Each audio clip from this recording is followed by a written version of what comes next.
नमस्कार दोस्तों, कल का सम्राट न्यूज चैनल न्यूज़पेपर की ओर से मैं आप सभी का हार्दिक स्वागत करता हूं। और आज मेरे साथ में है वार्ड 63 से कांग्रेस की बागी प्रत्याशी श्रीमती मधु बाली, जिनके बारे में जो आज की तारीख में हमें पता चला कि इनकी जो बैकग्राउंड था, राजनीतिक बैकग्राउंड, वो जन्मजात कांग्रेस से जुड़ा हुआ था।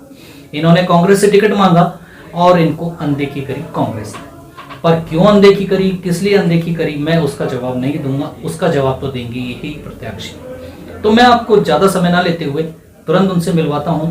तो मेरे साथ में है अभी स्टूडियो के अंदर श्रीमती मधु बाली जी। कांग्रेस से इन्होंने टिकट मांगा और इनको टिकट क्यों नहीं दिया गया और अब क्यों इस चुनाव समर के अंदर ये अपनी ताल ठोक रही है। तो मैं ज्यादा समय ना लेते हुए मिलता हूँ मधु जी से।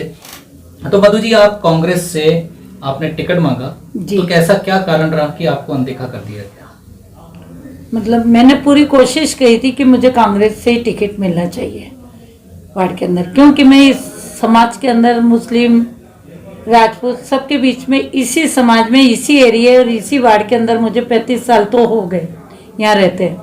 लेकिन मैंने पूरी उम्मीद करके यही मैंने कदम उठाया था कि मुझे टिकट मिले, लेकिन इन्होंने बिल्कुल ना करा दिया। आपके बारे में एक चीज पता लगी मुझे कि अभी आप किराए के मकान में रहती हैं। जी हाँ, ठीक है।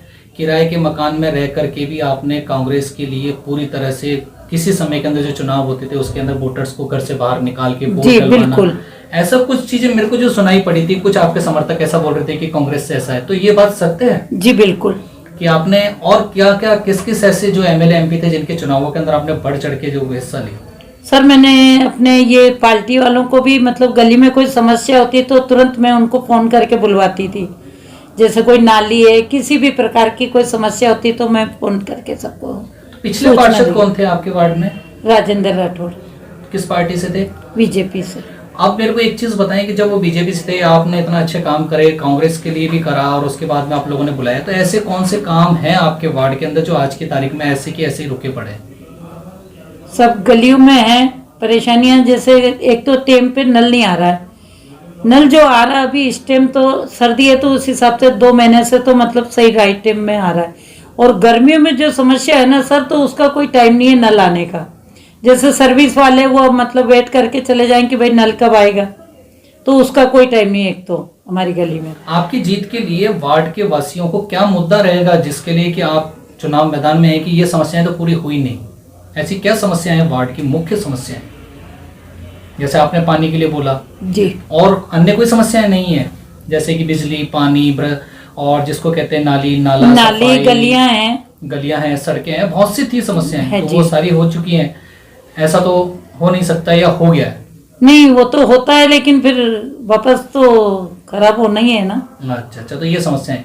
दूसरा एक चीज और बताएं मुझे कि आपका जो चुनाव मैदान में उतरने का कारण है, तो एक चीज बताएं मुझे कि सबसे बड़ी बात जो मैं पूछने वाला हूँ जी, आप जीत कैसे निश्चित करती हैं? कैसे आप कांग्रेस के जो दूसरे प्रत्याशी आए हैं उनको हराने के लिए, बीजेपी के जो आए हैं उनको हराने के लिए? मैं जितनी भी मेरी महिला है इस वार्ड की और जितने टाइम से मैं रह रही हूँ, तो मुझे इस उम्मीद इसलिए है कि मेरा उनसे सबसे सदैव प्यार है और ना मैंने जाति से भेदभाव रखा है। तभी मैं इसी टाइम से मैं 35 साल इसी एक ही मकान में निकाल चुकी हूँ, मकान के अंदर। तो आपका जीत का समीकरण आपकी महिलाएं हैं जी, कि जो आपको स्वयं सामने लेकर के आई हैं। व्यवहार है मेरा। तो अब आगे चल करके आपकी क्या रणनीति रहेगी इस चुनाव के अंदर? आपके सामने दोनों पार्टियों के प्रत्याशी हैं। मैं जीत की उम्मीद लगा के बैठी हूँ। मेरे 70% महिलाओं की उम्मीद है मुझे। कौन सा ऐसा क्या गणित है आपका ऐसा कि जिसके अंदर आप मानती है कि मेरी जीत सुनिश्चित है? अपने जो सड़कें हैं, कुछ शिक्षा है और बिजली है, इनकी भी थोड़ी समस्या है। जो मतलब अगर मैं जीतती हूँ तो मैं तन मन धन से पूरी सेवा दूंगी अपने वार्ड वासियों को। तो वार्ड वासी आश्वस्त हो जाएंगे आप जीतती हैं तो ये समस्याएं नहीं रहेंगी। जी हाँ। और एक चीज बताएं मुझे, आखिरी एक क्वेश्चन पूछूंगा। और एक गृहिणी को हेल्प करती है। उम्मीद तो ये लगा के बैठी हूँ बस्ती में, चाहे मैं उनकी समाज की नहीं हूँ, लेकिन उन सभी से मेरी आशा है कि एक बार मेरे को वो समाज से सर्वोपरि हो। जी, समाज को नहीं, हमें तो सबसे बड़ी बात है कि हमारे लिए हर मतदाता मेरे समाज का है। मेरे समाज का है। मैं तो ये चीज समझता हूँ जी। और यही आपका मेरे को एक चीज कंक्लूजन समझ में आ रहा है कि आप अपने समाज से नहीं, सभी समाज को अपना समझ। मैं अपना समाज समझ के चलती हूँ। तभी आज मैंने इतना क्योंकि टाइम ये निकाल चीज दिया। अलग हो जाती है कि सामाजिक रूप से राजनीति के अंदर नहीं आना चाहिए, मैं उसको भ्रष्टाचार ही मानता हूँ कि सामाजिक रूप से जातिगत रूप से आप समाज के अंदर आ रहे हैं, तो मैं उस चीज को उचित नहीं मानता हूँ। आप सभी समाजों को अपना मानिए और सभी समाजों को साथ लेके चलिए।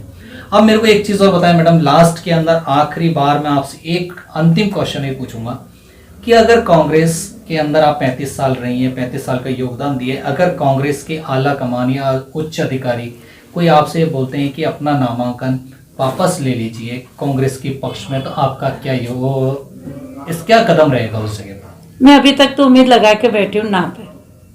क्या आप नहीं जाएंगी? आपको अभी तो चुनाव लड़- बोल रहे हैं मेरे को, लेकिन मैं उम्मीद नहीं कर रही हूँ। कोई ऐसा कोई आप नाम बताना चाहेंगे कि जिनका आपके पास फोन आया हो कि नामांकन वापस ले लो? कोई ऐसा किसी ने फोन किया हो या किसी ने आपसे संपर्क किया हो कि आपका नाम वापस ले लो कांग्रेस के पक्ष में? बोल रहे हैं अभी तो मुझे भी बोल रहे हैं, पर आप किसी का नाम नहीं लेंगे अभी। चलिए, बहुत बढ़िया बात है। तो ये थी मेरे साथ में वार्ड 63 से श्रीमती मधु बाली जी, जो कि कांग्रेस से टिकट की उम्मीदवारी इन्होंने की थी, पर कांग्रेस ने इनको टिकट नहीं दिया। तो आज कांग्रेस के ही सामने बाकी उम्मीदवार के रूप में, निर्दलीय प्रत्याशी के रूप में ये वार्ड का प्रतिनिधित्व करने के लिए पूरी तरह से तैयार है। इनकी जो जीत का कारण था वो सारी चीज़ें सभी को मालूम है कि जो होती हैं आज की तारीख में, पानी, बिजली, नल, भ्रष्टाचार, सड़कें, शिक्षा, ये सारी हैं इनके पास वो समस्याएं। और पूर्व के अंदर इनके साथ में बीजेपी का यहाँ पर बोर्ड जो रहा नगर निगम में, और बीजेपी का यहाँ पर पार्षद रहा, फिर भी समस्याएं एज इट इज रही। ये इन सभी को पूरा करने के लिए तन मन धन से आज तैयार है, जो उन्होंने कहा है।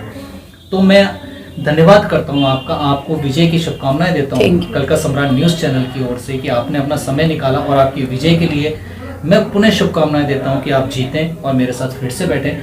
और कल का सम्राट के सभी दर्शकों से मैं निवेदन करूंगा कि आप लोगों का जो प्यार, स्नेह और आशीर्वाद आज हम लोगों को मिल रहा है, जो आप लोगों तक आज सारे प्रत्याशियों की आवाज़ आप तक पहुंच रही है, तो इस चैनल को सब्सक्राइब करना ना भूलें, लाइक करना ना भूलें, शेयर करना ना भूलें, और देखते रहे। मैं पूरे 80 वार्ड के अधिकतर प्रत्याशियों को आपको रूबरू कराऊंगा, उनकी सारी विचारधारा से, चाहे वो पक्ष के हों, विपक्ष के हों, चाहे निर्दलीय हों, चाहे बागी हों, मैं सभी से मिलाऊंगा। तो सब्सक्राइब करना ना भूलें कल का सम्राट न्यूज़ चैनल को, लाइक शेयर जरूर करें और जुड़ते रहें।